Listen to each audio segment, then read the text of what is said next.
Okay, go ahead, talk. Hello. Hi. Are we live? Yep. Hello, hello, hello. Thanks for being here for part 2 of Do Less and Get Better Results. So we're just warming up here. Hold on a second. I'm gonna refresh the page and see. Okay.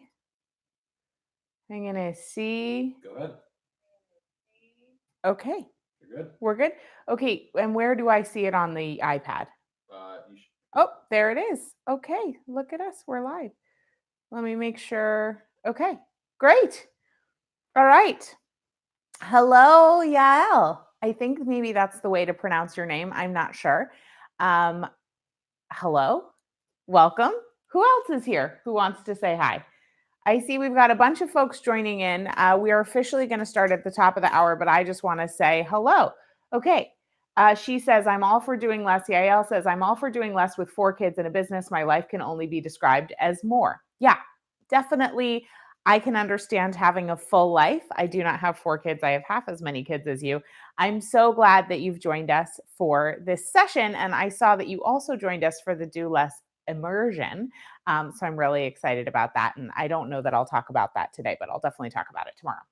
Hello, Natasha. Super excited to have you here. Anyone else want to say hello? I also want to let you know that I am happy to address your questions from yesterday. So we've got a couple of questions that came in via email from yesterday that I am going to address. But if you have others, pop them in the chat here so that we can get to them. Today, I'm really excited to cover 3 specific ways to manage your energy so that you have more time. So really excited about that. This is the time management system that no one else is talking about. So I'm pretty psyched to hopefully be the first to introduce it to you. All right. Hello, Megan. Anybody else want to say hello to me? Let me know where you are logging in from. We're going to start in 4 minutes. So let me know where you're logging in from. Hello, Candace. Great to see you here. Who was here yesterday? And then who's new here today? Just let me know in the comments. Hello, Tina. Great to have you here. Let me know, were you here yesterday? Did you not come yesterday? Is today your first day? Excited to have you. So Candace didn't catch part 1, but she's really excited to be here. So just so you know, Candace and anybody else, the replay of part 1 is going to be available through Saturday morning at 8 a.m. At 8 a.m., we are going to take down all the replays. So make sure to put time in your calendar to invest that time for yourself to get the results of a brand new way of looking at time and energy management that is going to reduce your stress dramatically and help you get more done in less time with more ease and more flow, and really tap into the true power of who you are in a way that probably you never have before. So Taryn is joining from Boston for day 2. Love it. Ava is in the UK. Betsy from Maine. Hello, Betsy in Maine. I'm here from my basement in Maine. So excited to have a local. Hannah's back for day 2 from Dallas, Texas. I remember you, Hannah, from yesterday demanding the paper planner. So just know we're working on that. That's awesome. Karina says the link to the replay isn't working for her, and it took her to today's live session. Yes, that's true. Currently, the link for the replay is going to today's live session. And then after today's live session, you'll get an email with the replay link, and it will go to part 1's replay and part 2's replay. Just tell them it's this exact same page. It's going to be this exact same page, and it'll be flipped over after the live session today. So it's the live session, and then the live session page will be flipped over into the replays in the interim. And we're also going to be live tomorrow at 2 p.m. Okay, Jeannie is in Detroit. Tina's in the Netherlands. Karina is in the UK. Deirdre's in Toronto. I see, Deirdre, you're back for day 2. Thanks for being here. Natasha was not here yesterday and looking forward to being here today, and I will definitely watch what I missed. So does anybody want to let me know what they got out of yesterday? Before we get started, we have 1 minute. Does anybody just want to let me know, what did you get out of yesterday and what had you come back today? So I see Jennifer is here from Florida, back for day 2. RB is here from Nevada. Megan Cook is here from Vancouver. Hello, also Jennifer in Toronto. Susan, hello again. Kim is here from Northern California. Wiley, hi Wiley. So good to have you here. Wiley is my oldest friend. We have been friends since nursery school. So thrilled to have you here. Readings by Jenna Lee. Jenna Lee says that time is cyclical, not linear. That was a huge takeaway from yesterday. So if you didn't get a chance to watch yesterday, know that after today's session, this page will be flipped over to the replay. You'll get an email letting you know when. And so you can go find out, like Jenna Lee did yesterday, that time is cyclical. Really happy to have you back. So excited that you're here. Amanda's here from Atlanta. Corrine is here from Montreal. Candace is going to try and compress her time, even if it's artificially, and using a smaller plate. So that's one concept we talked about yesterday, this idea that when we compress time, we are able to get more done in less time, and then we have more time for the things that matter. Just like the eating off a smaller plate weight loss philosophy. I'm not like a giant proponent of weight loss by any means, but the philosophy translates to your time. When we have compressed time, we become more efficient automatically. So I gave you some strategies yesterday to do that artificially so that you can get better with the time you have and edge out the things that don't matter. So that was yesterday. Desiree says she's in Buffalo, back for day 2. I love that. Nadina got out of it working from feminine energy. Deirdre says using the cyclical time idea to slow down and then focus on the important things. I love that. Susan, her big takeaway was when you are tired, take a nap. I'm so happy to be speaking on behalf of your body and telling you to rest when you're tired. So hi from Jersey, Meredith. Her toddler is taking a nap and she's here on a mama break. So I'm so grateful. I did not time this for nap time on purpose, but that is the beauty of living in flow with our bodies and in flow with our intuition, because now that we're here, I'm realizing this is the perfect time to do this session for the mamas who have somebody napping, who are on East Coast time. Okay, so welcome. We are back for... Just tell them if the stream stops. Oh, yes. Or do you want me to? Housekeeping. If the streaming stops for any reason, stay on the page, stay in the chat, and we will fix it immediately. Yesterday, the streaming stopped for like a couple of minutes. No, that was the wrong information. Sorry. Okay, so this is being streamed on the website that you're on now. Hi, I'm Mike. And then also on YouTube as well. So it's on Kate's YouTube channel. So if you want to watch it there, you can go there as well. But Mike will be moderating the trolls. Yeah, we got some trolls. So if the streaming cuts out on this, I will have to start a brand new stream. So we will refresh it right here. If you're on katenorthrup.com/results, it basically refresh the page in 1 minute and you'll be back. Otherwise, if you're watching this on the YouTube channel, on Kate's YouTube channel, you'll see a new live stream that's going to pop up. Hopefully I fixed the issues from yesterday, so we won't be going through that today. And this will be one giant stream. Great. But if it does happen, just come back. Just come back. We're here until 3:30 Eastern Standard Time. So we're definitely here for 90 minutes, and we'll get the things restarted if it happens. Great. Okay. All right. Kate, kick it off. All right. So we're here for part 2 of Do Less and Get Better Results. 3 specific ways to manage your energy so that you have more time. Here's the skinny. We have all been taught that time management is the solution for getting more done, for being more productive, for feeling more fulfilled, for being more successful. But we have been taught to manage the wrong resource. In fact, our energy is the source of time. So Einstein, near the turn of the century, came up with or discovered the theory of relativity. And the theory of relativity says that time is relative to energy. And it's a physics concept, and it has something to do with a mass and the time-space continuum. And I, to be perfectly honest, don't understand it from a physics standpoint. But from a living in a whole human body standpoint, what it means is that our experience of time is relative to our experience of energy. And our source of time, our ability to experience time, is dependent on how we're showing up in the moment. And how we're showing up in the moment is dependent on our energy. And how our energy is dependent on how we are tending to our physical body. Your physical body is your source of energy. Your energy is your source of time. So we're backing it up to the physical body, and I'm going to get into cyclical planning and cyclical hacking with you today to talk to you about energy management versus time. So I want to know from you, have you ever considered that you've been managing the wrong resource? Have you ever felt like there's never enough time in the day and you don't know how you could possibly get it all done? Like your to-do list is a mile long, like other people seem to be getting all this stuff done, but you are not able to. And do you wonder why that is? So I would love to hear. So I'm hearing from Kelsey, yay, yes. Nadina, yes. Mission Empowerment, yes. Miss Maddie, hi, welcome back. Yes. And Desiree, yes, I have felt that for a long time. So is anyone else excited to learn how to manage their energy in order to have more time? Let me know in the comments. Would that be of interest to you? Let me know.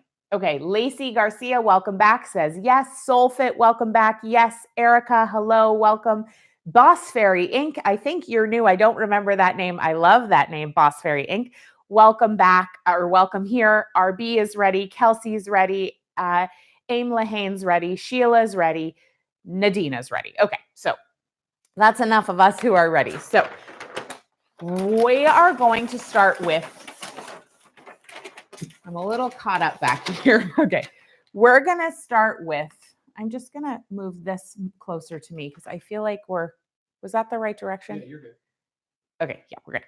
All right. So thing number one is cycle hacking. I introduced this to you yesterday. So it's going to be an overview and then a deeper dive than we had time for yesterday. But if you want the whole cyclical drawing, it's in the replay from yesterday. And somebody did write in asking, do I have a drawing of the whole thing of the cycles of the moon, the menstrual cycle, what I drew for you yesterday on my flip chart that you can print out? I do not, other than in my book. So there is a diagram of that in my book, Do Less. And then there's also, that will be available to you tomorrow. I'm going to introduce an opportunity to go deeper, and there will be that opportunity to get that diagram for you to have as part of that. So that was number one. And then I had a couple of other questions come up around this. And this would be the time if you have questions about cyclical living. If you were here yesterday, this is your time to ask those questions. So go ahead and put them in the chat and I'll get to them. But these are the ones that came up that were emailed into us. So I just want to say thank you for participating. Thank you for taking the time to email us. I also want to say at this moment, because I'm remembering, I check my DMs. I look at my Instagram story mentions. So now is a great time, like not this second, but if you're getting insights and you want to share them, go ahead and tag me on your Instagram stories. Go ahead and send me a DM.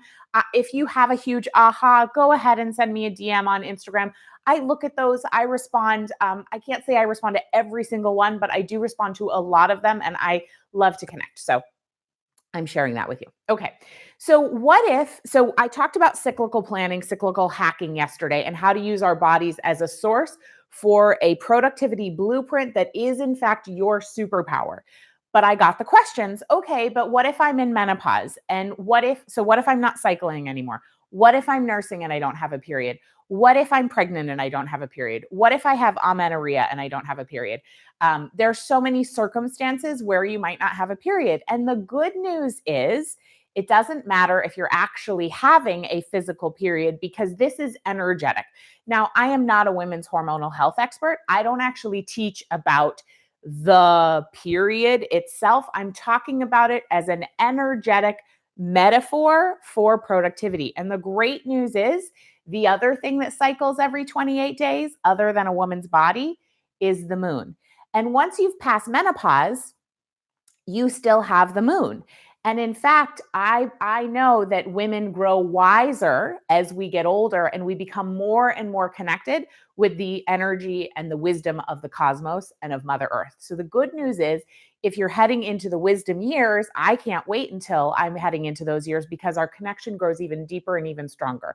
So my recommendation, and I'm going to get into exactly how to do this in a minute in my next few pages of the flip chart, is to track the moon. So whether you are having a menstrual cycle or not, you always have the moon. And the great news is it's actually more predictable than your body. So I do have a menstrual cycle. I also track the moon. I track both of them. And there's something that I have within my book, Do Less, that you can get access to, called the Daily Energy Tracker. And that daily energy tracker allows you to track your menstrual cycle, if you're having one, in conjunction with the moon or just the moon, so that you can see with yourself as an experiment what your cyclical energy is like over a period of 28 days, 56 days, 80, I don't know the next triple of that. Anyway, so get that daily energy tracker. It's in the book, Do Less. Track the moon, because the moon is doing the exact same thing as the phases of your menstrual cycle. So I just want to check in the comments here. Does that make sense? Okay. Angela asks, which do I follow if my cycle is not the same as the lunar cycle? So I'm going to answer that in a second.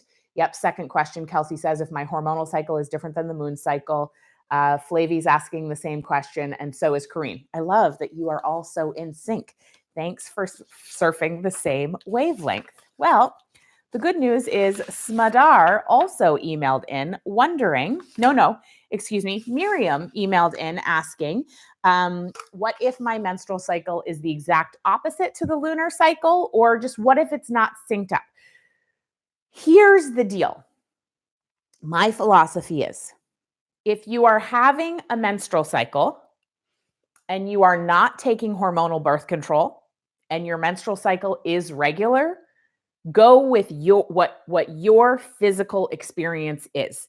And you will only know what your physical experience is by tracking it. So either get the daily energy tracker, which comes as a download. If you go to my book, Do Less, right in the first couple of pages, there's a link to get gifts from the book. I think it's katenorthrup.com/gifts.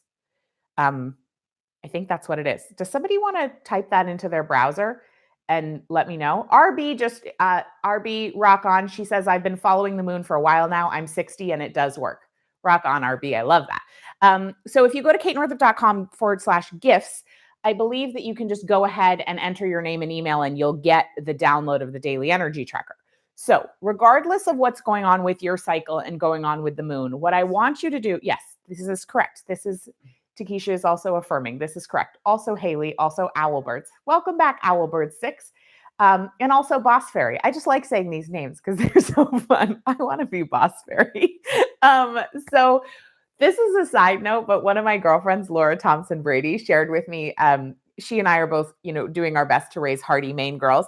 And she told me that when her girls were younger and they would be like out in the woods, instead of talking about going, like sometimes you have to just go pee while you're in the woods if you're camping or whatever.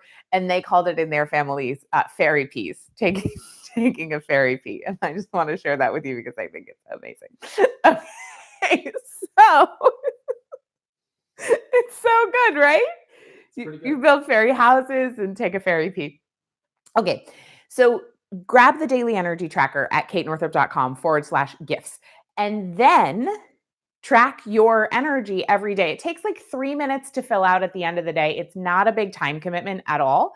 But what you'll do is you'll begin to understand your own cyclical nature, because I can tell you how I feel on day 20 of my cycle, but that may not be how you feel on day 20. For example, some women tell me that they actually feel incredibly energized when they have their period and they get lower energy when they're ovulating.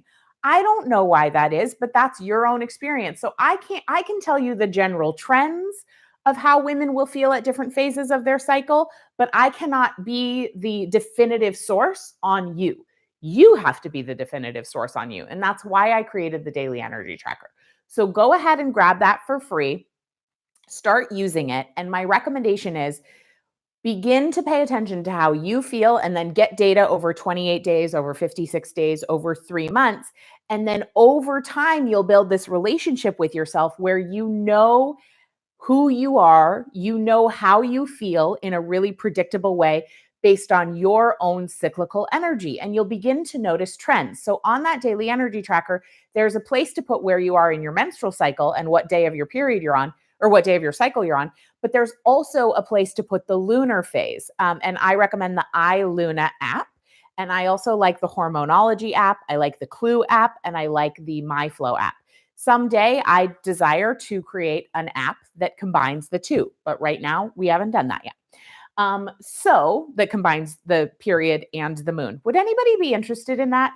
I'm just curious. Does anybody want an app that tracks the moon in conjunction with their period? Anyone? Yes, yes, yes, yes, yes. Okay, I'll work on it. So anyway, go with your physical experience first. What? Shauna says, yes, please. That would be amazing. Of course, Hannah, we so need a cycle app that includes the moon. I've been looking for a planner that does the same. Well, Melissa, I'm working on the planner, the physical planner. The physical paper planner will be out first, and then hopefully the app will be out. I don't know when, but the planner app, look for it towards the end of 2019. Okay, so go with your body's experience first, and then the moon. However, this is not the case if you're on hormonal birth control or if your periods are not regular.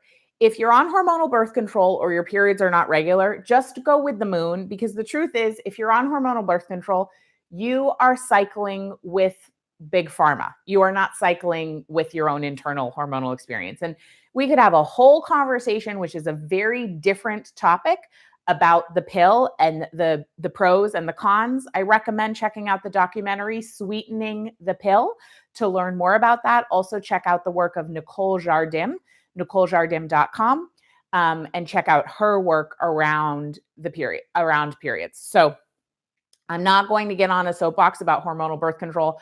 I know it prevents a lot of unplanned, unwanted pregnancies, and that's fantastic. And there are some problems with it, okay? So it's both. And if you are on hormonal birth control, just follow the moon, because your body is not doing the beautiful hormonal bioneurological dance that I am about to be speaking about. But the good news is the moon is doing that, and our bodies are affected by the moon, and you can track the moon and you can organize according to the moon, and you can just do that. Or you could decide to explore going off hormonal birth control. I'm not going to be your guide for that, but Nicole Jardim could be. Any questions on that? Yeah, Kelsey Fox Bennett, iLuna is free. Oh, Natasha says there is an app called Moon that tracks your period and the lunar cycle. Okay, great. I'm going to check that out. Oh, okay. Maybe iLuna is $2.99. iLuna might be $2.99. I make no money from this. I'm sure there are other lunar apps that are free. I like iLuna, but maybe it's not free. I don't remember. Okay, great. So that was the question about if you're cycling. Now, if you have a regular cycle every 28 or so days, you're not on hormonal birth control, and you cycle in opposition to the moon. So instead of bleeding on the new moon, you bleed on the full moon. That's great. You just have a different experience of having a period. And here's what's so cool. Back in the day, when we lived without artificial light and we lived more in villages and community, women, our cycles would sync up, and most women would cycle on the new moon, but some women would cycle on the full moon. Why? Because when you're having your period, you need to rest and be nurtured and be taken care of. So Mother Nature, in all her divine wisdom, organized it so that some women would be cycling with the new moon and some women would be cycling with the full moon, so that the full moon women could take care of the new moon women and the new moon women could take care of the full moon women. I'm going to get to asking for help tomorrow, and why asking for help is our call to interdependence, and why we all need this interconnected web to hold one another, because this whole independence thing is actually keeping us lonely and stressed out unnecessarily. But for now, I just want to say there's nothing wrong with you if you're cycling with the full moon it's just, there's no ideal here. It's just your experience. And that's why I love the daily energy tracker, because you are starting to reference yourself for what's normal and what's good, not externally. If you did one thing only, it is to begin to source inside to check in about, are things okay, instead of outside to check in about if things are okay. I learned in Luann Brisendine's book, The Female Brain, that the female brain, the estrogen dominant brain, is wired, estrogen wires us, being bathed in estrogen wires us to look externally to make decisions, because we're prioritizing connection and we're prioritizing consensus so that we get connection. It's a great evolutionary strategy, and we don't need to do it as much as we do. So what we can do is know that that external checking is strong in us as women. We're going to be good there. But what we need to strengthen is the checking inside first. So rather than calling up Carly and asking what she thinks or what she wants to do, call up our inner guidance. And one of the ways we can do that and to build that connection with our inner guidance is doing the daily energy tracker, because it is a deep way to say to your body, I love you, I trust you, I'm listening. What do you have for me? And you don't want to go with somebody else telling you what you should be experiencing. You need to see what you're experiencing yourself. Okay, let's just see. How do you spell that name? Oh, Jardim, Jardim. So Nicole Jardim, Jardim. We just had her as a Maven Masterclass expert in my membership Origin, and she was phenomenal. Okay. Great. Any other questions about your cycle?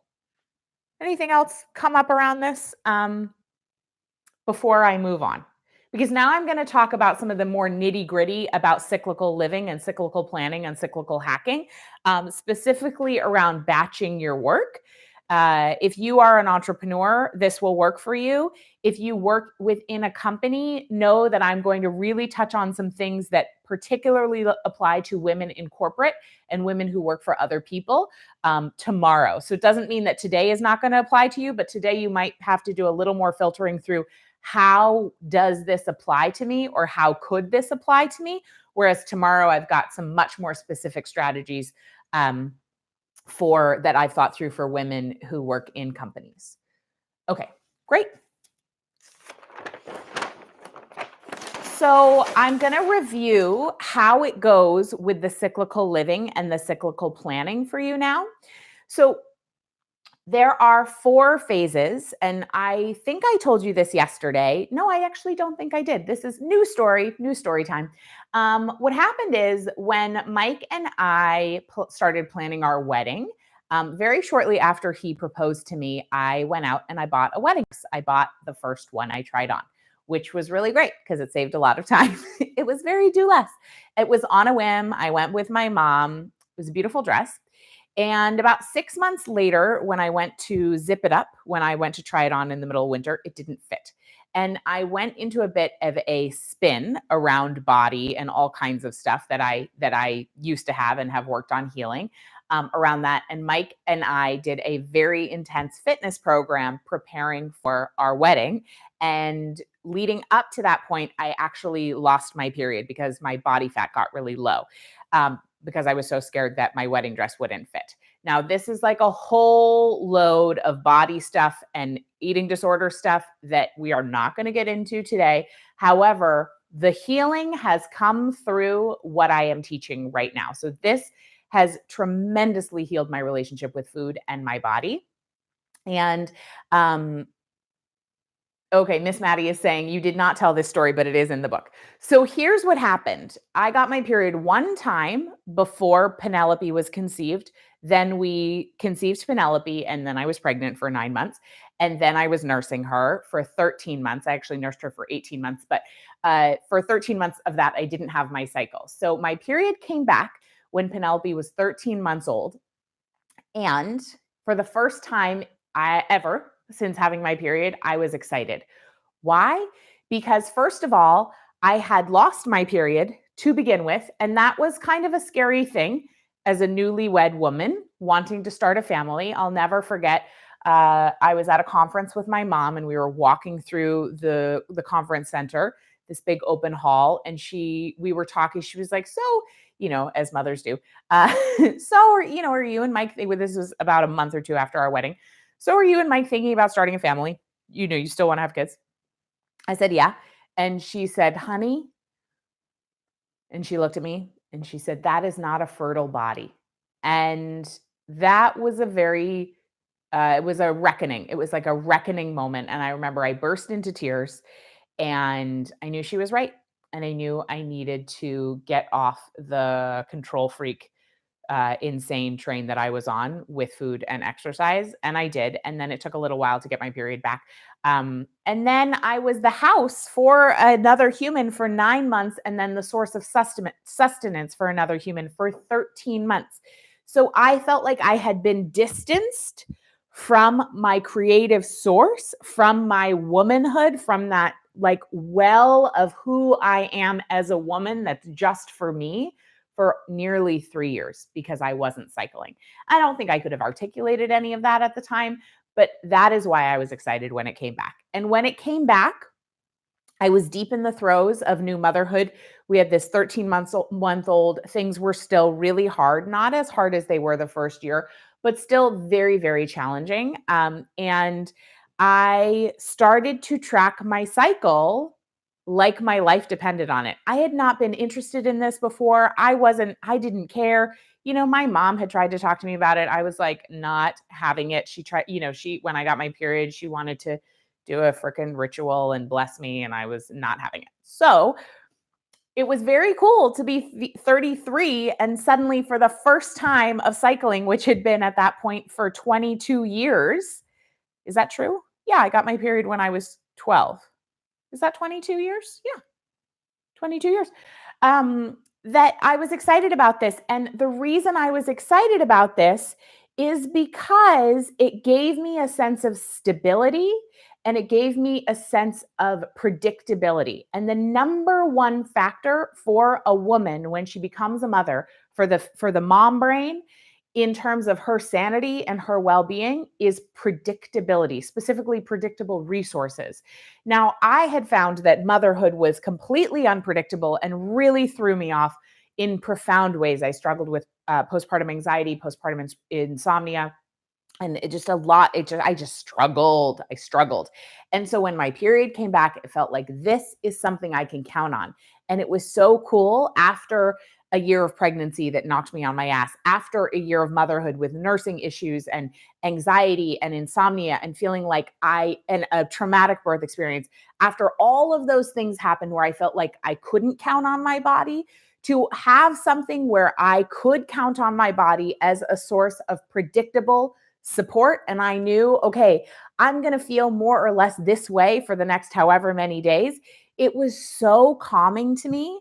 And it's what healed my relationship with my body. It was my direct way of saying to my body, I see you, I hear you, I feel you, I am listening. And it was the most practical self-love practice, like way of actually loving myself, that I could have ever experienced. And I started doing it by accident. And I don't even know why, but I want to share this with you because it was profoundly life-changing for me, and it has been for thousands and thousands of women. And this is the curriculum that I wish all young women were taught before they got their periods, so that they would be excited about accessing this superpower that you get to access once you come of age. If all women knew this, we would have a very, very different society. And so I am doing my part to make sure that all women know this. I'm just going to check.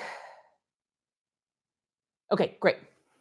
Thank you. Just know that if you have questions, write them in because I am checking. Okay. So first of all, we've got this. Here's what was so cool. I started learning about my period. I started learning that there are 4 phases to it. And I learned, well, I'd sort of known this because my mom told me, but I didn't care. I cared for the first time that the menstrual period has the same 4 energetic phases as the 4 seasons, and the 4 same energetic phases as the moon. And so in your work organization, in your thinking about projects, in your thinking about the cycles and seasons of the different aspects of your life, I want you to know this information. And I'm going to go a little deeper than I did yesterday because I think it's really important. So I'm just going to call this, because the other thing, everything has these, all creations, all of the most powerful processes have these same 4 energetic phases. And so I am going to talk to you about them in terms of time and energy management, but you can think about them in a lot of different ways. And I would love to hear in the chat what this brings up for you. So as I'm talking about it, any ahas that you're getting or questions about how this applies to other aspects of your life, please type them in. So the first phase, the first energetic phase is wintertime, is the new moon, is the menstrual phase of your menstrual cycle, if you have one, is the nighttime, is the wisdom years. So this also has to do with the life cycle as a human being on planet Earth. So the wisdom years, I don't want to give a name to or a number because any, lifespans are different, but just the later in life years. And it's also the same energy as the first trimester in pregnancy. It's really the same energy as the fields lying fallow. And it looks like there's nothing happening, but there's a lot happening. This phase is the number one source of us as women thinking we're doing something wrong and thinking we're lazy or we are not enough or we need to do more. It's because we have come to this phase in our month, in a project, in a span of a business, in some other cycle in our life. And because this phase is not celebrated, I'm starting with it because I really want you to get this. This is an important part. The pause is necessary. The pause is productive. And when we embrace the pause, when we embrace that energy of the fertile void, when we embrace the fallow period, everything becomes more fertile. Our creativity improves. Our productivity improves. We tend to our energy because when we embrace the pause and we actually rest when we feel like resting and we listen to our body and we listen to our energetic ebbs and flows and we go with what we're actually feeling, the next cycle around is that much more powerful.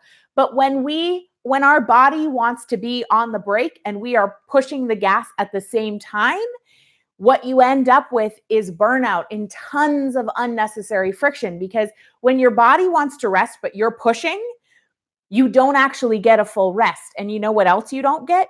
You don't get good work. Because when you're trying to have your foot on the gas, when your foot is actually also on the brake, you just strip the brakes. Or I don't actually know how it works in a car, but what happens then? There's brake pads that it's not good for the brake pads. Well, there's different kinds of brakes. Okay, Mike's like, there's different types of brakes and different types of cars. We don't need to get into the details of the analogy, but it's not good for your car. It's not good for your vehicle, and your physical body is your vehicle, and your physical body is your source of creativity and productivity and your best ideas and your best ways of doing things and your best strategies and your best insight and your wisdom. And if you are not listening to your body will stop giving you the goods.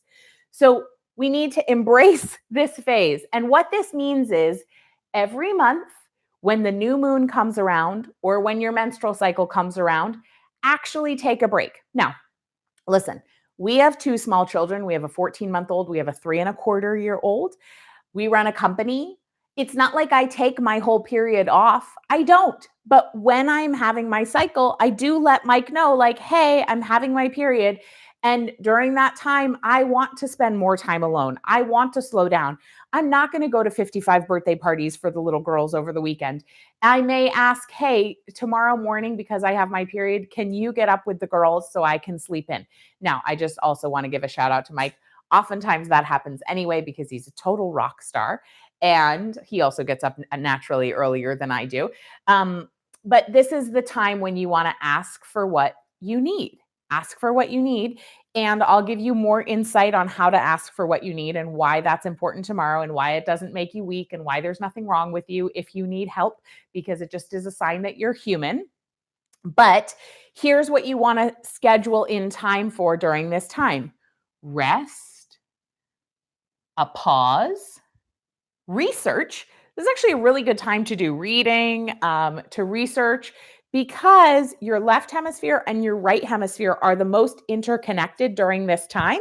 And you will be the best at integrating information that is logical and analytical with information that is more energetic and intuitive and emotional.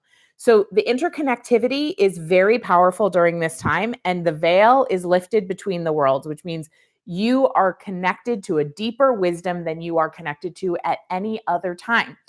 For example, my girlfriend, Sarah Jenks, who I talked about yesterday as one of my case studies, she called me up and she was wondering about a whole new business model. And actually, my friend Eliza, same thing. Why are you laughing? Nothing. You guys should have like business idea sessions. Who? You and Sarah. We do. Yeah, I know. That's what we do. We have a mastermind. So anyway, so another friend of mine called me up. She had should I launch it this way? She was launching a retreat thing. Should I launch it this way? Should I launch it at the same time of this? How many emails should I do? Should I do a webinar? Should I do a Q&A call? Should I do one-on-one calls? All these things.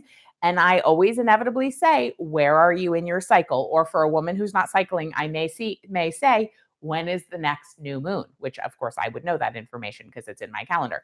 But I might say, hey, the new moon is on Tuesday. Is it possible for you to hold off on making this decision? And then during that dark of the moon time, during that fertile void, during that deepening time, could you make the decision then? And 9 times out of 10, when I say that, they come back to me and they say, I started my period, I sat in the tub, and within 10 minutes, the full download came. I got all the information I needed, and I didn't have to spend a month obsessing about it, paying for coaches, paying for psychics, paying for astrologers, calling 25 of my girlfriends. I didn't have to do that. I just went within, and there it was. And when your body knows, your body knows. So it's a really efficient way to get the information you need. This is the time to ask yourself and also to listen. This is a time to reflect, to evaluate, to meditate, and to get the download. So this is the pause. And it's also a really good time to research if you have stuff to research, papers or books or whatever. So any questions about this? Melissa says, I have a menstrual leave policy in my business. I put it in my contracts. I love that. Melissa, would you mind sharing what exactly, you don't have to share us the exact languaging, but what does that mean? How many days, how far in advance do you need to tell your clients? Do you mind just sharing that information? I'm so interested in this. I think that Sherry says, I love this, but as a musician, I can't avoid gigs based on my cycle. Not sure how to work around that. Great point, Sherry. As a mother and as an author and as a speaker, I also cannot avoid doing things when I'm having my period. We also have a podcast. There's plenty of times when I'm on stage having my period.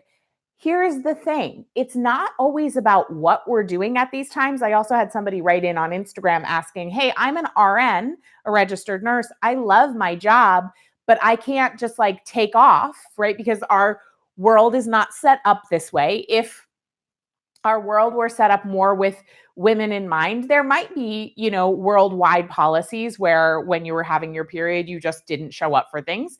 And maybe we'll work towards that place, but that's not the time we live in now. So how can we make this work for us, knowing that we cannot always cancel things or not show up for things? And sometimes we have a gig when we have our period, a gig in whatever sense of the word that means for you and your career and your life. What I recommend is on that day, Sherry and anybody else, minimize your output. So if you have a gig, could you not also do the grocery shopping that day? Could you also maybe just order takeout? Could you not try to get all the laundry done? So could you lighten your load in other ways so that the energetic output you have could just go towards one thing? Could you walk slower from your car to the venue? Could you take a nap? Could you, instead of spending your lunch hour eating your salad at your desk answering emails, could you actually spend 30 minutes in quiet eating your lunch in the lunchroom or on a park bench? How could you make the things that you need to show up for more nourishing? Does that make sense? I'm just gonna check in and ask what Sheila is suggesting, batch cooking ahead of time. That can be a really great thing to do. During your luteal phase, I'm going to get to that in a minute. That is a time when you're kind of detail oriented and preparation oriented. That is a time when you can prepare and clear space for yourself. So think about it like a squirrel gathering nuts. The phase right before this fertile void stage is the phase where you would be gathering nuts and crossing T's and dotting I's and preparing to give yourself a freaking break. So you can give yourself a break using the energy of the phase before this. Okay, great. So Melissa, with her menstrual leave piece in her contract says, I let them know the week before that I'm going on menstrual leave. For my doula clients, I already have a backup doula. So if they happen to go into labor, they're already covered anyway. Okay, that's great. So Melissa is a doula. And so that's so beautiful because you have a body-based business to begin with. And I love that you have a menstrual leave piece in your contract. That's revolutionary. And I think we could all see how could we apply what Melissa's doing in her business to our scenario. And I'd love to hear your feedback on that. I'd love to hear from you. How could you apply what Melissa's doing with her menstrual leave policy in her doula business to your own job, to your own career, to your own business? Let me know either in the comments here if you already know, or if you don't already know, email in info@katenorthrup.com or send me a DM on Instagram. I want to hear from you on this. This is us changing the world, ladies. Like, this is how it's done. We cannot wait for somebody else to create a new system. We need to become the system that we seek. And that is what we're doing here. It's big stuff. It's little stuff and it's big stuff all at the same time. Macro, micro. All right. Anyone have questions about this particular phase in the creative cycle? It happens monthly. It happens annually. It actually happens on a daily basis. It happens within the span of your projects. So for example, we are moving towards a fertile void in the book publishing process. Why? Because every project in your business or in your career or even a birthday party will have these 4 same energetic phases. I call it the upward cycle of success. So this phase is called the fertile void. It is the pause after you've brought the project to completion. So I'm going to go through those phases for the book, but just know that we already planned ahead. We knew that about mid-June through late August, we were going to pre-schedule a fertile void in when it came to the book publishing process, because we knew that I would be tired and I would be ready for a break. So we knew that this program that we're doing right now, this workshop, was going to be kind of a pinnacle. And then we were going to wind down and move into a pause and rest period because I wanted to take a break. And I know ahead of time from past experience that I need to pre-schedule in the break, because if we don't block out the time, it will inevitably be filled. So we have to guard that time with our lives, because that is our lives. Okay.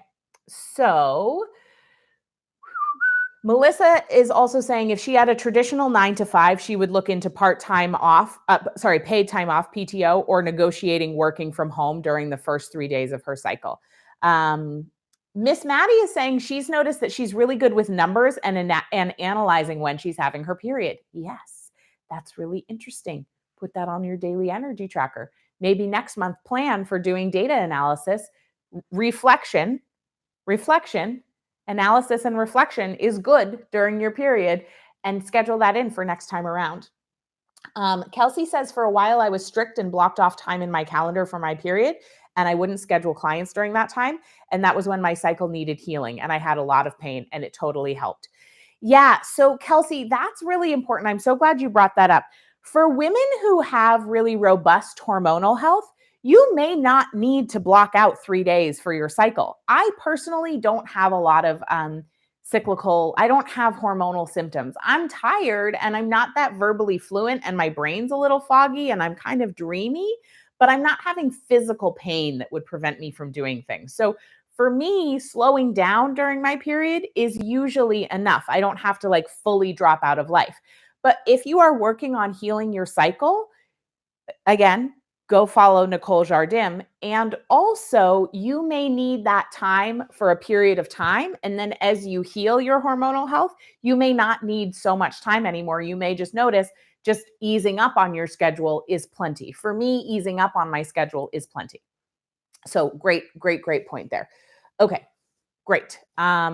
And Tracy's just saying she blocks out the first 3 days before her period because she's really irritated and just wants to be alone. So she doesn't take clients then.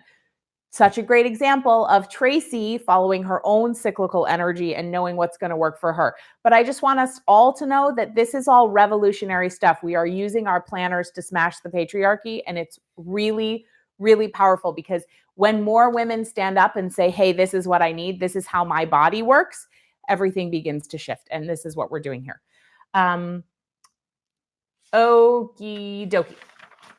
Next up, we are moving into the springtime energy. This is the same as the waxing moon, as the moon becomes lighter and lighter in the night sky. This is the follicular phase in your menstrual cycle. I call it emergence in the life cycle of a project, and it's the same energy as the morning. It's also the same energy as maidenhood. So in the life cycle of a woman, the springtime is your maidenhood. So kind of interesting. This is also when, like in, this would be like the sprouting. So if you were planting things, I like to do a lot of different metaphors here. You would be before it was fallow, and this is when you are kind of planting seeds and sprouting. I'm not a gardener, but I do understand how plants work more or less. Okay, so this is the time of new beginnings, of planning. It's a really good time to schedule in your editorial planning. So if you have your own business and you have a podcast, you have a blog, you do social media, you're planning promotions, this is a really good time to sit down with your calendar and actually map out how things are going to go over the next month or over the next 3 months or whatever it is, if you have the ability to pre-schedule that. It's a great time for a brainstorming meeting with your team because you'll just be popping with new ideas. This is like new, fresh. It's the time when you're going to feel like starting things. But be careful. If you're anything like me, you love this time and you would start 10 to 15 projects each time if you were left to your own devices. I'm going to recommend that you harness this energy towards one project. Now, yes, write down the other ideas, put them somewhere in an Evernote file or in a file in your project management software or in a notebook. Save them and don't start them all. Just start one, because if you start all the projects, what ends up happening is you finish none of them, and the new project that you're starting without finishing the one you were doing before cannibalizes on the one you already had started, and then you end up feeling overworked, overwhelmed, nothing's getting results, and you wonder why.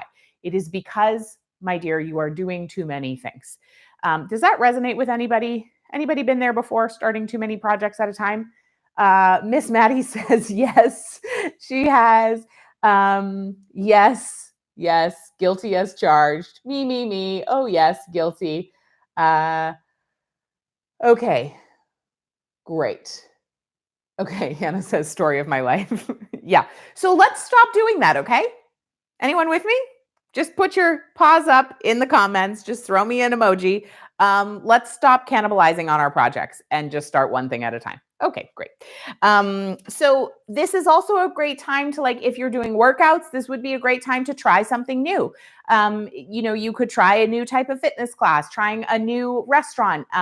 Mike has wanted to go on this date to do axe throwing for months now. I could, during my follicular phase, I might be more up for going axe throwing than other times. I feel like I need to blow my nose. Do you have tissues? Stand by. Do I? I'll get some. Okay. Am I good? Yeah. I know I'm still talking to That's the fine. people. We're gonna hear something. Okay. I mean, I can mute it out. We could have, but we didn't. All right.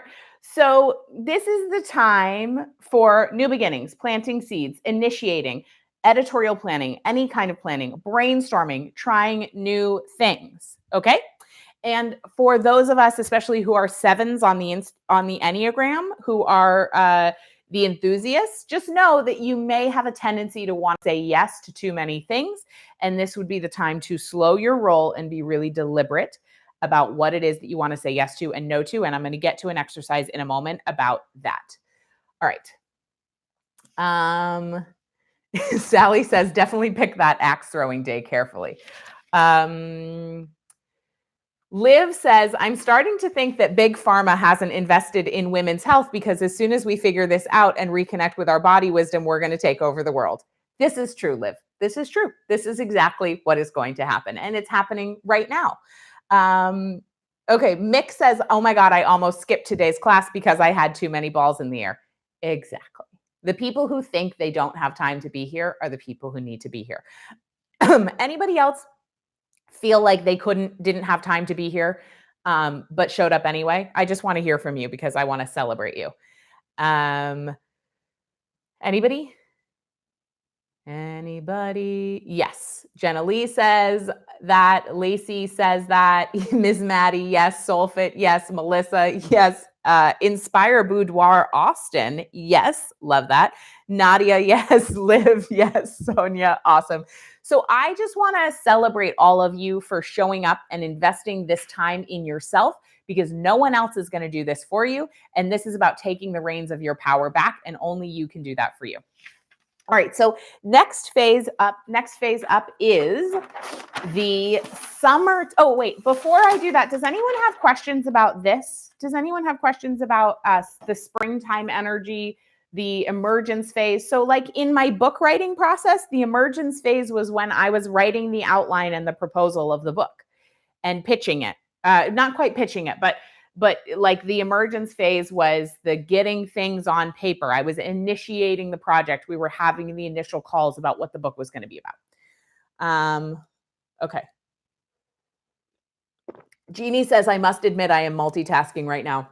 Listen, it's better to show up and multitask than it is to not show up at all, but I'm going to just challenge you for the next 40 minutes to only do this one thing because you will get more out of the time you spend for 40 minutes than you will if you multitask. If you multitask, you will miss important things, life-changing things that if you listened to them fully would completely revolutionize the way you spend your time and help you get that thing done that you think you also need to be doing right now much faster and with much less energy expended and with much less stress. And at the end of the day today, you will feel less tired when you have done this and then turned it off and then gone to do the next thing, and you'll get the next thing done faster. So that's my invitation to you. Take it or leave it, but that's what I've got. Mimi says, can we use this in one of your clock cycles? I'm not sure. Oh, Inspire Boudoir Austin. This would not be the launch phase. This would be the planning phase. This would be before the launch. And I'm not quite sure, Mimi, what your question is. If you don't mind rephrasing it, then I can answer it. This is the morning time, if that's what you're asking about the clock. Okay. I am going to go to the next thing, but I'm just, Mimi, I'm checking in with you here. Okay. All right.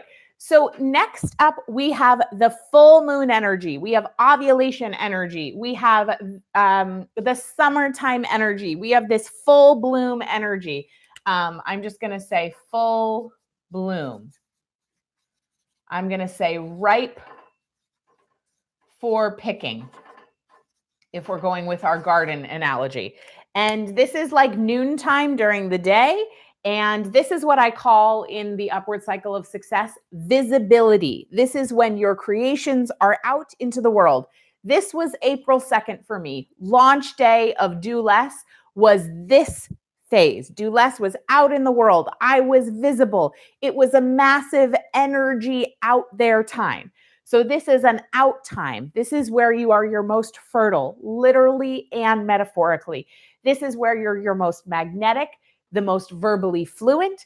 This is a time to launch. This is a time to press send. This is a time to send the email. Be out there. This is a time to batch videos, batch interviews, do a photo shoot, be networking, be connecting. And this is a time to practice your egg wisdom. My friend Megan Watterson started doing this thing after she read my book, which I love. When she is ovulating, she actually does a meditation on egg wisdom. And egg wisdom is a concept I talked about in Do Less. And she does this meditation where she goes within and activates her egg wisdom energy to attract the very thing that she wants to metaphorically have fertilized that month. And it's been working wonders. Like, she wanted this particular venue to host her book launch, and she hadn't even reached out to them. And she did the egg wisdom meditation, and they sent an email within 24 hours. So cool. So that egg wisdom meditation that she's been doing is going to be a bonus for the Do Less immersion course that I'm going to announce tomorrow. Okay, so this is the time to be out there. This is also a time that is the most energetically celebrated in our culture, because women historically, we have been valued for our ability to breed children and to provide sexual pleasure, which is a very ovulation type oriented scenario. So this is a beautiful time, but it is not our only time of power. And we are valuable for each one of the 4 phases, not just this phase. Anybody have questions about the cycle, this part of the cycle? Oh, Mimi says the clock cycle is on page 8 in the Origin Planner. Gosh, Mimi, I love what you're asking, but I don't. It's upstairs in my armoire, in the clear box. Okay, so Mimi, I'm going to get the planner and I'm going to find out what you're talking about. And do you mean the day that's the 24 hours, where it's separated into 24 little pie pieces because it's 24 hours? Is that what you're asking? Because if that's the case, then yes, you could absolutely use that, but I'm not sure what you want to use it for. So I'm just missing the question a little bit, but I'm here for you. Oh, she said, I mean, she's going to send me an inbox. Great. Mimi will email me. Okay, awesome.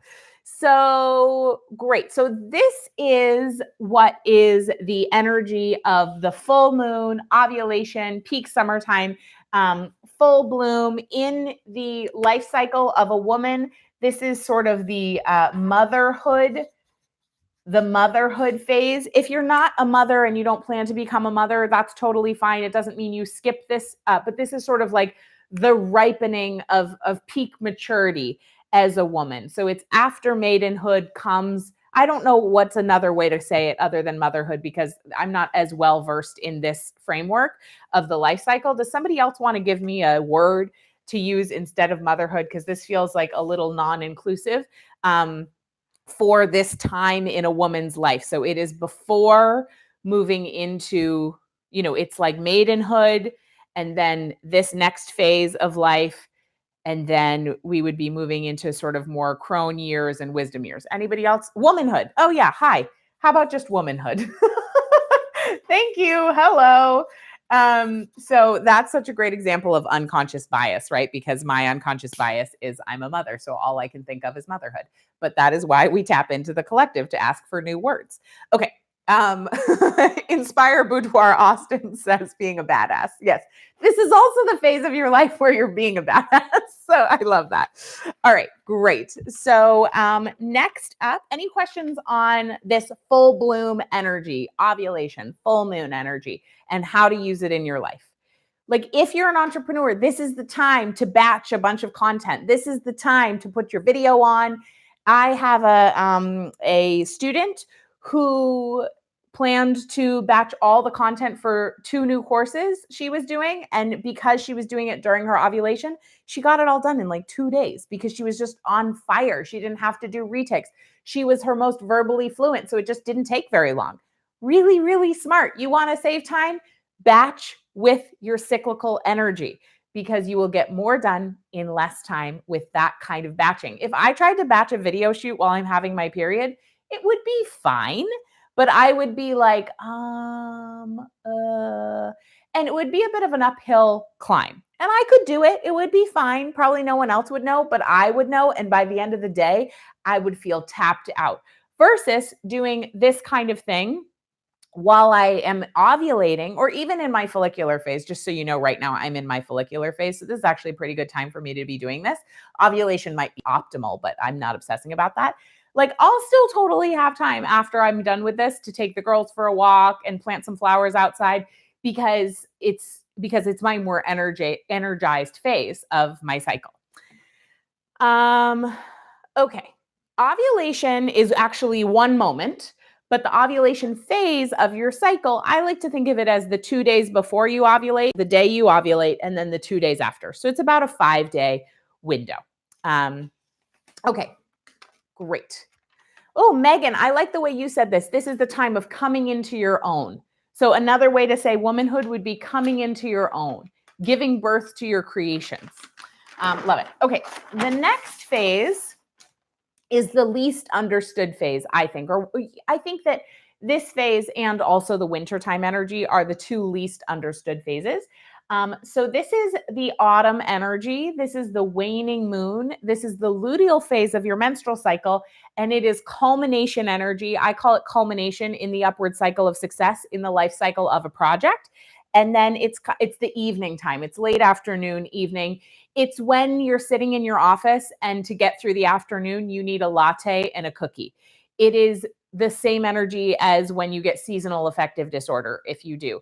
If you do get seasonal affective disorder, get your vitamin D levels checked. I was able to really bust my seasonal affective disorder by upping my vitamin D levels. That was a side note, but helpful. And this is also the same time as a woman would get PMS if she's experiencing hormonal imbalance. Again, PMS is not normal. It's not natural. A lot of women have it, but you don't have to have it. And that may be a sign of hormonal imbalance, in which case I recommend going to check out Nicole Jardim's work, as well as my mom's book, Women's Bodies, Women's Wisdom. So this is a time of cozy. This is a time of moving inward. It's a time when you are going to want to be around other people less. It's more introverted. It's a longer phase than all the other phases in the menstrual cycle, because you need more energy to finish things than you do to start them. So wise our bodies are, right? So this is the time when you would be most detail oriented. So your brain's going to be the most detail oriented for most women. I have another client who makes a luteal list, Darcy. She makes a luteal list, and during the rest of the month, when she has little detail oriented things to do, she puts it on the luteal list if it's not something that has to be done immediately. And then when she's in her luteal phase, she just knocks them out really fast because her brain already wants to do those things. So hopefully this is all making sense for you. Jennifer says, when I say batch during ovulation, are you referring to the day or the entire week or phase? Jennifer, I'm referring to the entire week or phase. You don't have to be obsessive about the day. I just want you to know this is all energetic anyway. So don't get out your protractor. It doesn't have to be the exact day. For example, I'm in my follicular phase. This would have been maybe more optimal to do during ovulation, but that doesn't make sense with our summer plans. So, you do the best that you can with what you've got, if that helps you. Okay. Great. So this is also the time when we are preparing to pause. So Sheila had suggested that we batch cook to prepare for our menstrual cycle, for our period, so that we don't have to be in the kitchen during that time if we don't want to be. This is a time when you will feel a lot of nesting type energy. For many women will have the desire to clean their bathroom with a toothbrush the day before they have their period. It may be a time when you just suddenly feel like reorganizing your entire house. That's because, like a squirrel gathering acorns for winter, you are preparing to pause. Your body knows that you're about to enter a season of pause, and it's trying to help you prepare by closing up loose ends and making sure that you have enough food in the fridge and enough casseroles in the freezer, as it were. It's a time to wind things down, bring things to a close, be more solitary, and be kind of cozy. I also want to say during this time, this is really important, you may be more aware of what's not working in your life than other times, and you're hormonally primed to do so. And during the waning moon, if you are having, if you don't have a period, if you're in menopause, you will also energetically be more attuned to what's not working in your life. I also just want to say that the time,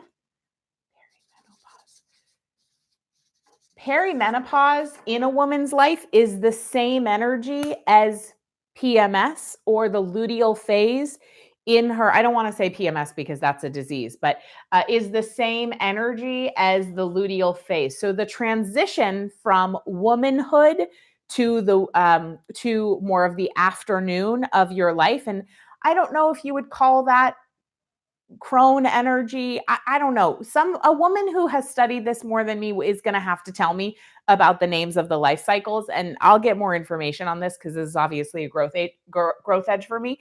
But energetically, in a female life cycle, the transition from womanhood to the next phase of your life is going to be perimenopause. So this is the time when in our monthly cycle, when everything that's not working in our lives is more apparent. And my friend Deb Carney posted about this on Instagram the other day, and it really resonated with a lot of women because Mike and I had gotten in a fight earlier that day.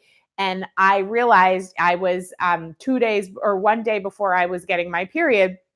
And it, like everything doesn't feel right at that time, the volume gets turned way up. And Deb Karn says, you can trust your feelings, you just can't trust the volume of them. So at this time, it is going to be more apparent what's not working, and just know that that's all great information. The rest of the world will have you believe that you're just hormonal and you're just acting hysterical, and that, it's just she's about to get her period. And they will tell you to not trust that information, but you can absolutely trust that information. It's correct. It just feels so heightened. But it's coming up to tell you, hey, when you go into your bleed, these are the things I want you to be thinking about. These are the things I need you to consider and to reflect on to see what may need to change this next cycle around. Every month, ladies, whether you are cycling or not, because of the moon, we are going through birth and death and birth and death and birth and death. And each day we have the chance to begin again. Each month and each lunar cycle, we have the chance to begin again. It is these little death and birth and death cycles every single month. And we have an opportunity to do this every single month, to look at what's not working, to clear it out, to repair, to enhance. And if we pay attention to it every single month, and we trust ourselves and we follow the nudges of our body, then at the major life stage transitions, it's not quite as difficult. Is this making sense? Okay. Food Love Girl, Ryan, hi, great to see you. She says Sarah Jenks has all that stuff, crone and all that. Ask her, she knows. I love that. Thank you. I will text a friend to ask her about the names of the life cycles. So Esther is saying this system and focusing very much reminds me of the biodynamic calendar used for farming.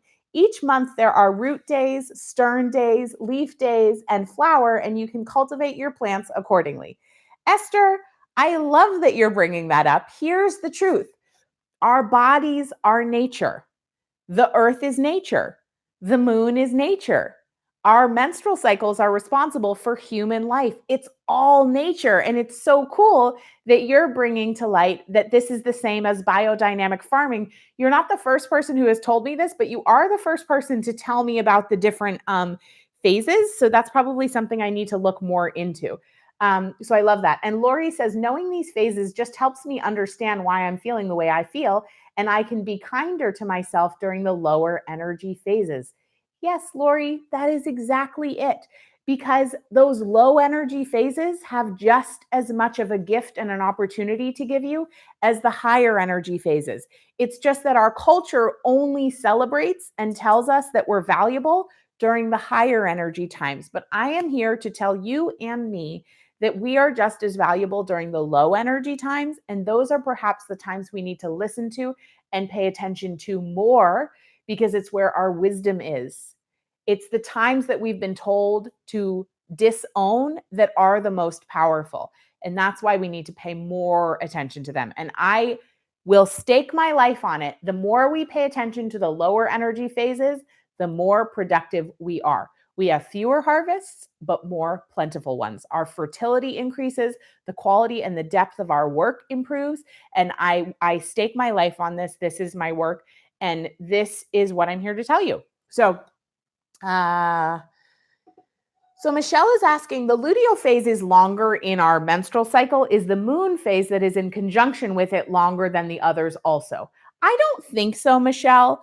But here's the deal. we get to ebb and flow the way we want to. So if you're following the moon and you would rather be more, here's the thing about the moon.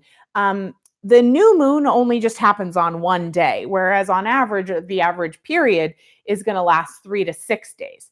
So what I would do is I would just extend that waning moon phase into the few days right before the new moon, and you would have a shorter new moon menstrual wintertime period and take a few of those extra days for your waning moon phase. Does that make sense? Okay.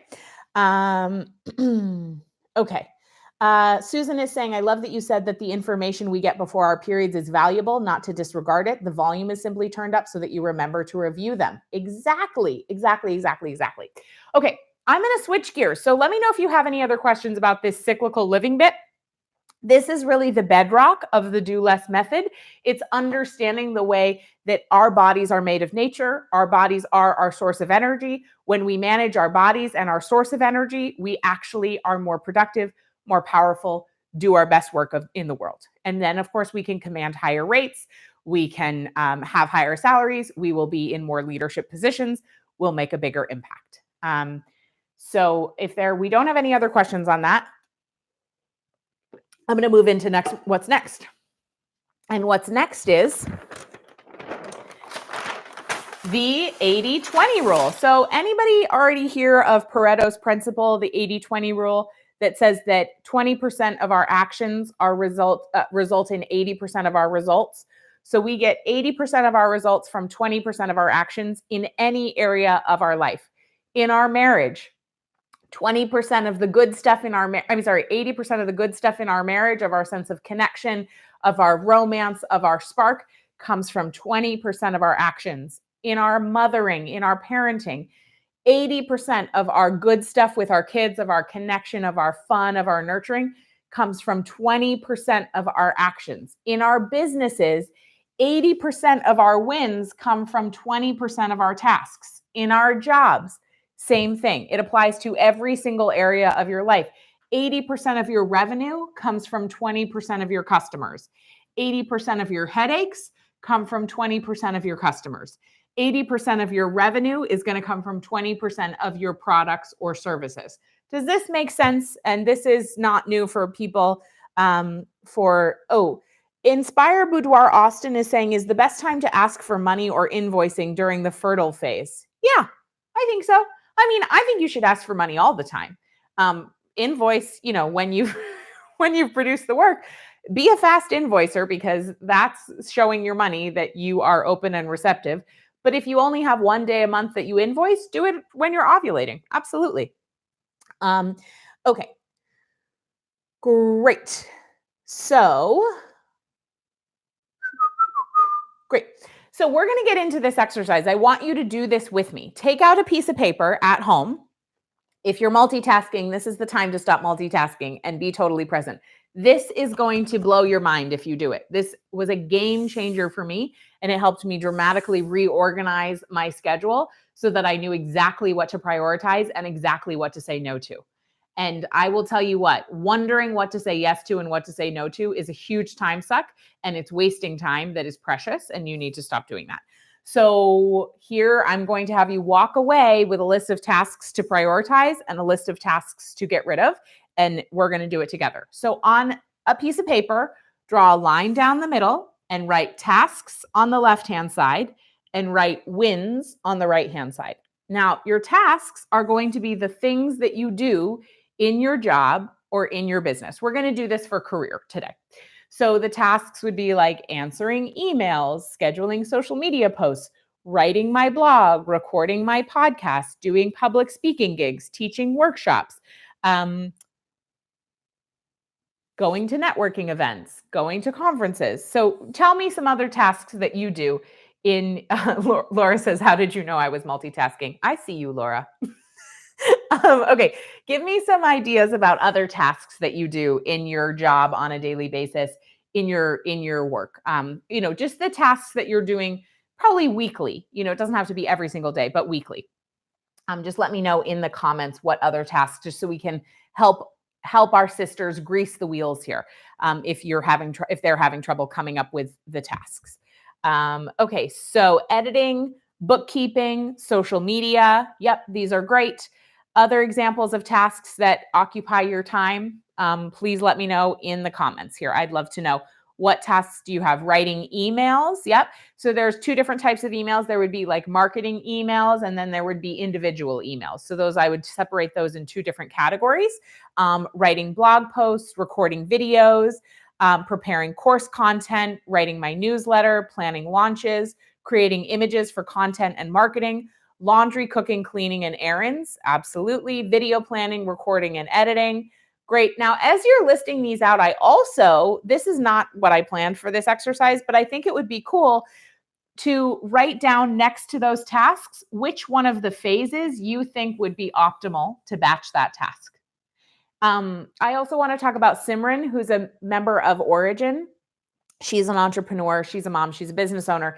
And instead of organizing and batching her stuff in her business around the lunar calendar or around her own menstrual cycle because she's pregnant, she just organizes it in her company based on the month. So they have 1 week that is an emergence week where they do all their planning, brainstorming, initiating, all of that stuff. And then they have the next week is the visibility week where they do all the podcast interviews and launching and connecting and all that stuff. And then they just have another week that's the culmination week where they wind things up and bring things to a close and do detail work. And then they have that pause week where they're doing rest, reflection, evaluation. So she just organizes it like month by month. So every 4 weeks, she's just on that rotation. So that's not keyed into her business. It's not keyed into the energy of the cosmos, but it really works for her because she is feeling in tune with the cyclical energy. And that's how she does it. So I just wanted to put that out there that there is no one size fits all here. And as long as you're honoring each of the phases, I prefer to do it in connection with my body and the moon, because to me, that's a way that I can trust and lean back into something greater than myself. But for her, it worked better to just overlay it onto the calendar. And so she just rotates through those each month. So I'm putting that out there for you to chew on. Okay. Other tasks, making products. Erica Jago says, would the book Woman Code be a good sidekick to yours? She outlines these 4 phases in depth and in addition connects you to what foods you should eat while in these phases. Absolutely. I love the book Woman Code and I highly, highly recommend it. And Elisa has been part of my inspiration and part of my education. Okay. Food Love Girl also says, Kate and Mike did a great podcast, 2 parts with Elisa, and they talked about all of this. Great. Okay, creating pins for Pinterest, content creation. Okay, great. So now I want to hear from you. What have been your biggest career wins? So was it booking the speaking gig? Was it getting the book deal? Was it getting your first client? Was it having your first, $10,000 launch? Was it getting your first email subscriber? Was it making your first sale? Write out what your biggest wins in your business or your career so far. Was it getting the job promotion? Getting to head up the committee for the next big thing? So stepping into a new form of leadership, getting your own office. I don't know, but just tell me what the biggest wins are. Write them on this side of your piece of paper, and then write into the comments. Let me know what your biggest wins have been, just a few examples of them, so we can get other women thinking about what theirs are as well. One of the questions I get about this while you're filling in your piece of paper is, well, what if I'm brand new in business and I don't have any big wins yet? Well, we all have big wins, okay, number one. And you just have to decide what you're considering big. So any win can be a big win. And any amount of success is a success. So your first client referral is a success. Your first check in the mail is a success. And sometimes you may have to go back and just do this after a month of being in business or after a quarter of being in business. But you can be reassessing this all the time. So recent big win, having my podcast highlighted on a big online publication. Susan, congratulations. That's awesome. Amla Hain says, I struggle naming my wins other than a promotion, which is a big win.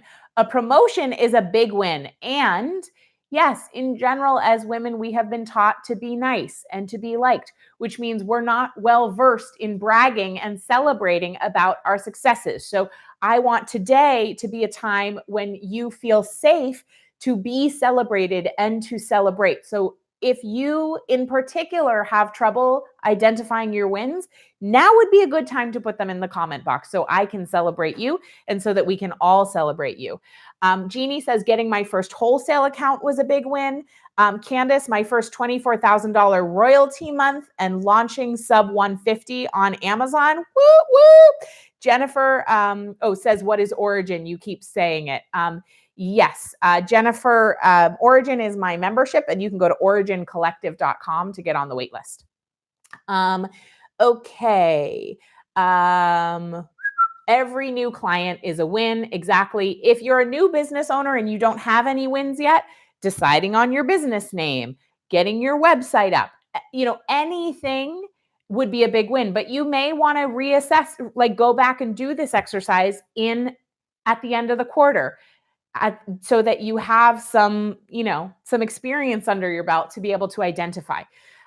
Designing my products, my most successful online course, best launch ever, having my boss trust my decision without questions. Yes, that's so good.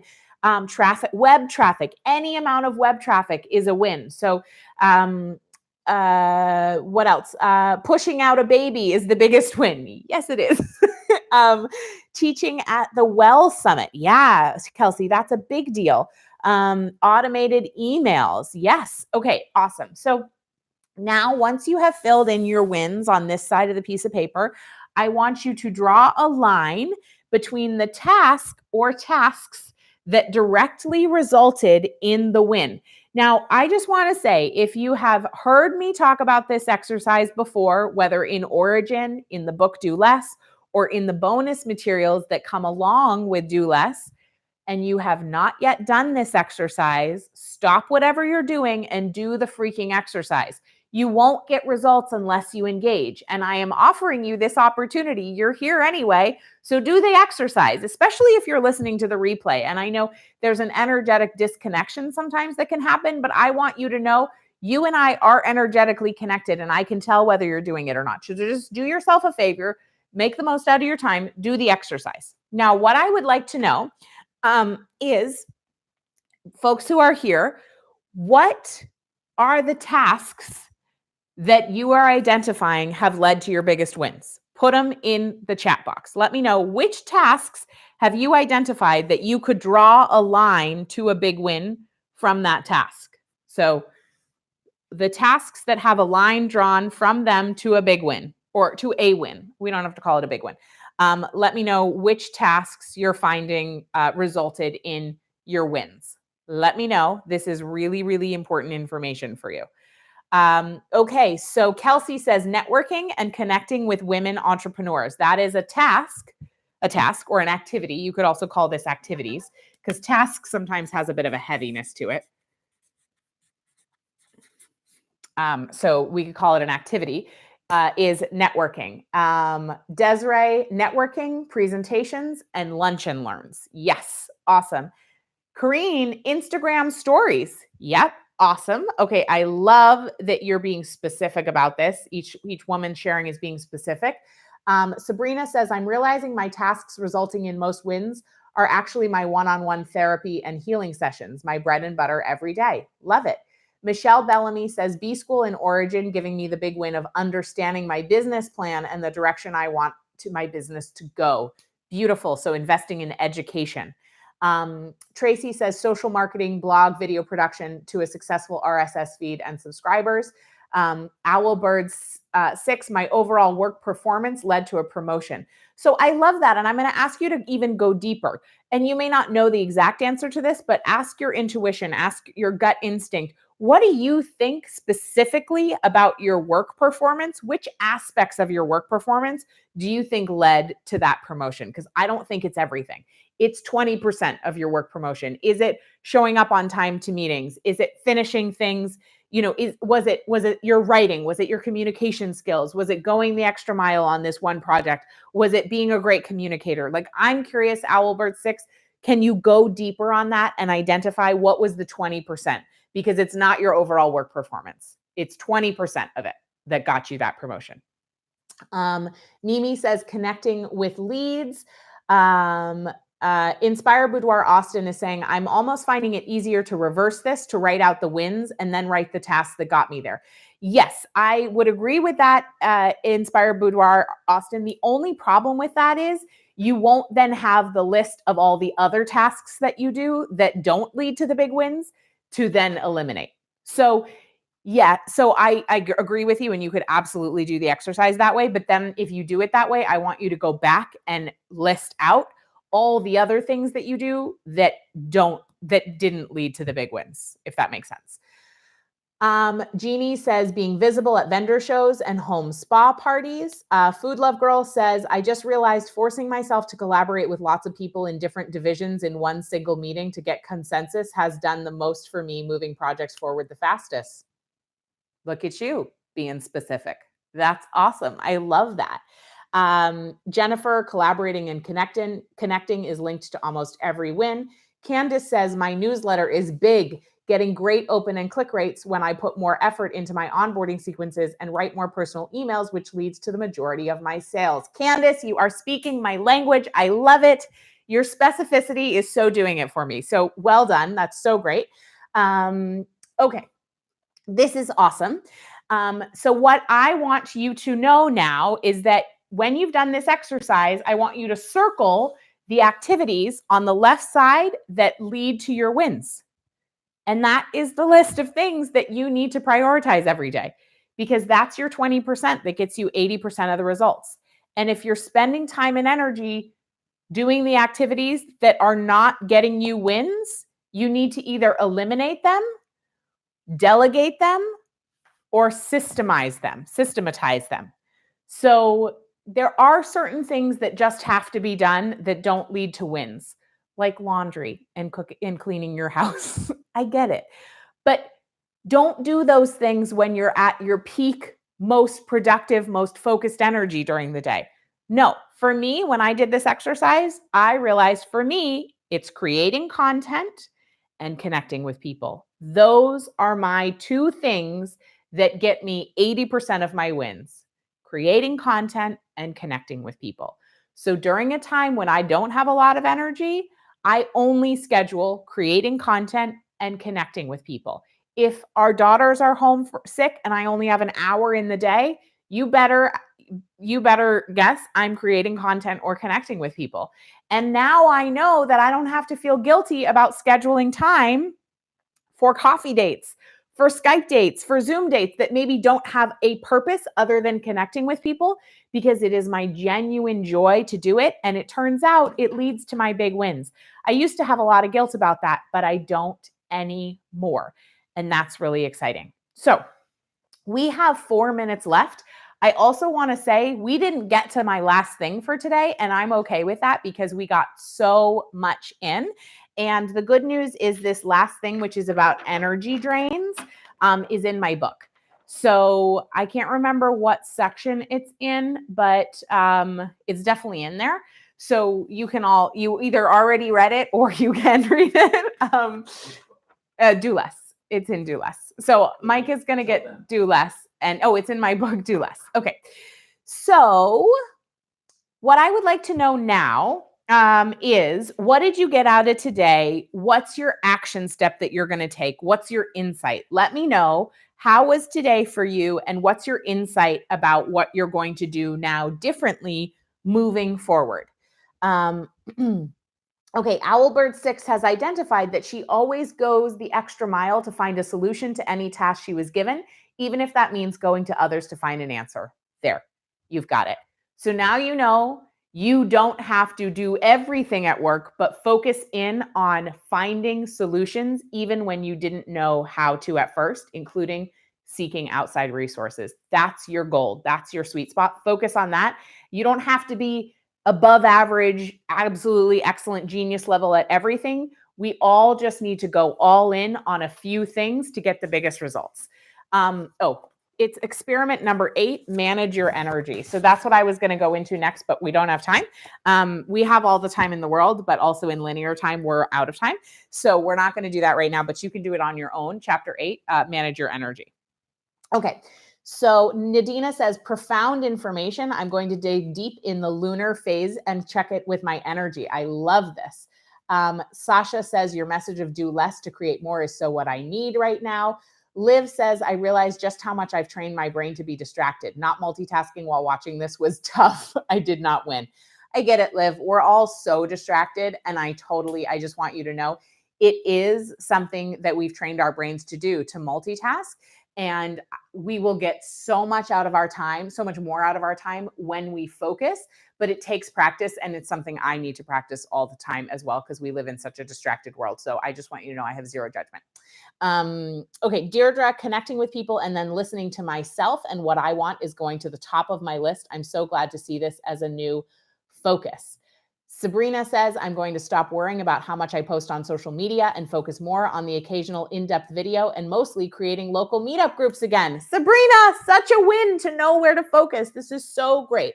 Kelsey says, I need to do some visioning, planning with my cycle, but I think recognizing that networking is totally my win task is huge. I love this. Melissa says, glad I got out of bed to make the live session. Aloha. I bought Do Less, but haven't read it yet. So I'm glad to hear you talking about this because we need this. Mahalo. I love that. Hi in Hawaii. That's so cool. Okay. This is so great. Thank you all so much for being here. Susan says she's already printing out the daily energy tracker and wants to really know how her energy works within these cycles so I can flow with it more instead of feeling guilty for not getting things done. Susan, you have basically just summed up the entire purpose of my work. So I'm so glad that you're here. This will be for you to do on your own. And then up next, we're going to be back here tomorrow. So tomorrow, we're going to talk about 4 specific strategies to get better results by doing less, even when everyone else in your life, your partner, your coworkers, your boss, your mother, your friends, the entire society at large, everyone on social media is doing more. So essentially, how to go against the grain and get the results that you want, regardless of what everyone else is doing. So I'm going to share with you the myth of independence and why it's causing unnecessary suffering in ourselves and others. How to be an intrapreneur. So if you work inside a company, you definitely want to come tomorrow or listen to the replay. How to become the source of time and 3 steps to get what you want, no matter what. So join me back here tomorrow, 2 p.m. Eastern time. It is going to be part 3 of our 3-part session. Congratulations if you showed up for part 1 and part 2. We'll be back tomorrow. Who am I going to see tomorrow? I see Miss Maddie is going to be joining us. The replays are going to be available also right here on this page. So you'll get an email from us when the replay for this video is available, and replay, the other one will be available too. All the replays are coming down Saturday at 8 a.m. Eastern time. So just find time in your calendar between now and then to make sure that you've got listened to the replay. And there's a very special announcement tomorrow, and it's only for people who come on live. So if you want to get the special thing tomorrow, there's a special announcement, first of all, but there's also a special thing. And it has to do with allowing your to-do list to calm you instead of make you anxious. So if you need that, then you want to make sure to come tomorrow. So Liv is going to be here. Nadina is going to be here. Mimi, Inspire Boudoir Austin, Kareen, Tracy, Desiree, Arby, Nadia, and Mimi. So thank you all so much for being here. It was a blast as usual. I can't wait to do it again tomorrow. I've got some really exciting stuff for you, particularly stuff that was not covered in Do Less. And I will see you tomorrow. Thanks everyone for being here. Have a good night. Bye.